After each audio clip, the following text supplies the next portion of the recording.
አንድ ኮንፍሊክት ሲፈጠር ማርኬቶች ለምንድነው አፌክትድ የሚሆኑት ብላችሁ ኮሪሌሽናቸውን አስባችሁ ታውቃላችሁ?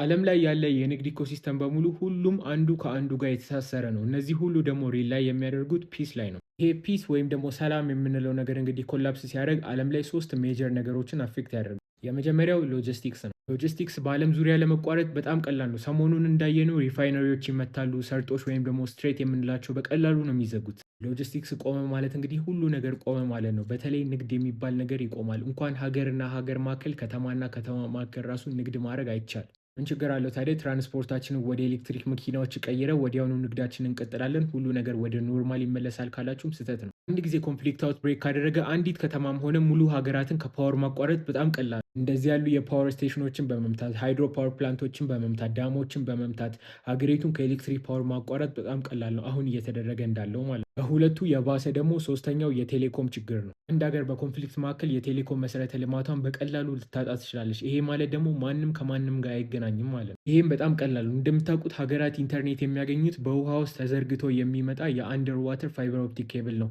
እነዚህንም አክሰስ ለማድረግ በጣም ቀላል ሲሆን ምንም አንፕሮቴክትድ የሆኑ ናቸው። ቢያንስ ለጥቂት ጊዜ ሰርቫይቭ ማድረግ የሚችለው የሳተላይት ኮምስ ያላቸውና የኒውክሌር ፓወርድ ትራንስፖርት ያላቸው ናቸው። እነሱም ለጥቂት ጊዜ። ማርኬቱ እንግዲህ ሪል ወርልድ ላይ ያለው ወይም ደግሞ ኦቨር ዘ ካውንተር የሚባለውን ንግድ ነው ሪፍሌክት የሚያደርግ። ይሄን ለማድረግ ደግሞ እየከበደ ሲመጣ መጥቶ ማርኬቱ ላይ የሚታየው ሪፍሌክሽን የማርኬት ክራሽ ይሆናል ማለት ነው። ለማንኛውም ፎሎ ማድረግ እንዳረሱ ሁልጊዜ እንደዚህ አይነት ወሬዎችን እናወራለን።